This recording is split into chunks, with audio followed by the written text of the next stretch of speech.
Hi there, and welcome to another weekly update. I am just going for a morning walk. I don't go for a morning walk every morning, but I like to when I can. I find it's a good way to start my day and get some steps in before the busyness occurs. So yeah, we're going for one today. It looks like rain. I heard it's supposed to rain, so might have to make it a quick one. We'll see. So back to the update. Early on in the week, I had a home inspection with some buyers that I've been working with. We got the offer accepted on the home that they wanted, and we had a financing and an inspection condition to satisfy. So we had Ted Neufeld from Cornerstone go through the home and give it a good thorough look at and let us know the results. There was a couple of things, a couple of little areas that could use some improvement. So we actually went back to the negotiating table after getting our offer accepted and took a little bit of money off to help them with these improvements that they're going to do. Or I guess I shouldn't call them improvements, the upgrades, the necessary upgrades that need to happen. So, sorry, I'm looking down at my notes. Yes, so why I encourage home inspections. So, home inspections, in my opinion, are $500-ish well spent. It gives you a benchmark of what the home was like when you bought it. So, in the future, if anything happens, at that point of that day, that specific system or thing was working.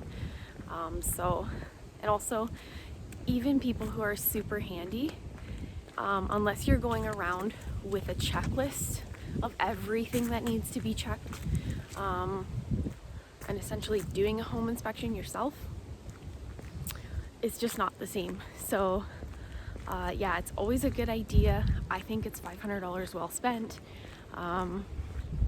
You're buying a home, it's a huge investment. $500 is not that much money compared to the risk that you're taking by not getting one. So moving on, we actually ended up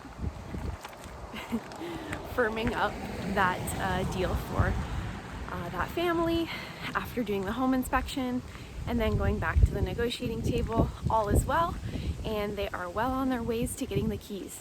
So that's great. That was one success for the week. Oh, and interestingly, this was another team service. So Kevin was able to serve them on their listing side when they sold their home, and I was able to service them with their buy. So I always love when this happens. I said it before and I'll say it again. It's really unique. Yeah, it's an awesome experience, and Kevin and I already work together really well. So it just works, it jives. I like it. So yes, we firmed up another deal on the condo unit that I was at earlier in the week. This lovely lady was looking for a new condo unit. So after many negotiations, there was quite a bit of back and forth with price and a few other things. There was one thing that she had forgot to check in the unit, so before our conditions were due, I just quickly went over, whoa, windy, and made that check for her. But yeah, all is good, and we ended up firming up on the condo unit. So, also this week, I had some showings booked with some of Joe's past buyers. We looked at multiple homes in one day. Morning. How are you? Good. Who's this cutie? Oh, Aww. that's funny. Hi buddy. Here, let's show buddy. Okay. Hi cutie. Oh, you have a great day. Have a good day. The friends you meet along the way. Okay, where was I? So yeah, I had some showings booked with some of Joe's past buyers. Awesome people, really like them, really enjoying it so far. So we were looking at multiple homes, you know, within a few hours. So I think that we had 4 booked, 1 was sold, so we were looking at 3. And actually we had all 3 confirmed, and then out of the blue, late at night, like I think it was 9 p.m., I got a message from one of the listing agents asking if we can go sooner because she wanted to deal with an offer that she had received right then. And I said to her, we're going at 10 in the morning. Like I can't really go any sooner. Like between 9 p.m. and 10 a.m. is not a very big gap. So why don't you just wait? Like just wait for us. It's not, you know, too long of a wait, and you could potentially have multiple offers. I don't know why you would not take that opportunity. It's kind of crazy to me. And it just kind of made me wonder, you know, I wonder if the seller knows that, you know, you could potentially have multiple offers and you want to take the first one. So anyways, she did listen to me and she waited, thankfully.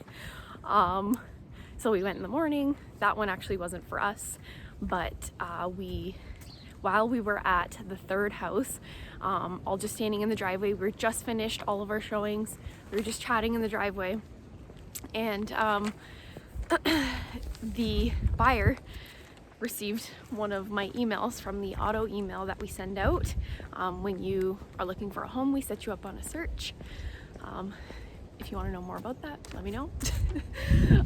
So anyways, he received an email from my portal on a house, and he goes, oh my goodness, can we go look at this right now? So I made a few calls and we got in. They loved it. The house is beautiful. And they were holding off on offers until Monday. This was this Thursday or was this Friday? Anyways, this was early. So we went through, they were holding off on offers, and we decided we were going to submit a bully offer. So what is a bully offer? A bully offer is when an agent, a listing agent, and a seller on a listing have a certain offer date and time presentation set, and you basically don't go by their rules. You say, here's my offer, take it now or leave it. So we decided to do that. So we submitted a bully offer. And it was a really strong offer. It was great. And what did we do? We ended up sparking a bidding war, or offer competition, I should say, which I knew was gonna happen come Monday anyways, but we were just trying to get in there sooner. But so we were in competition with 3 other offers. This was a really hot listing. As soon as it went up, like I said, we saw it immediately when it was loaded, and we got in there. And even when we got in there, I saw the appointments booked for that day, and it was busy. There's lots of appointments, so really hot listing. So unfortunately, we did lose out. We did not win this one. Someone else came in higher than us, I think. So yeah, we are going to be on the hunt for something else, or maybe see how this other one pans out and come back to it if we have to. But yeah, look at my notes here.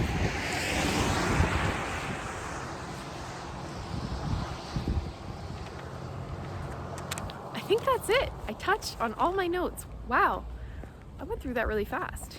Anyways, like I said, if you have questions about being set up on our auto email system, let me know, hit me up, shoot me a text, send me a personal message or a DM. I would love to get you set up on something if you are interested in looking at what's on the market. A lot of people look at realtor.ca and some other websites, but using the portal is actually the most accurate. So a lot of times I get buyers that I'm working with, they'll send me listings that they saw online.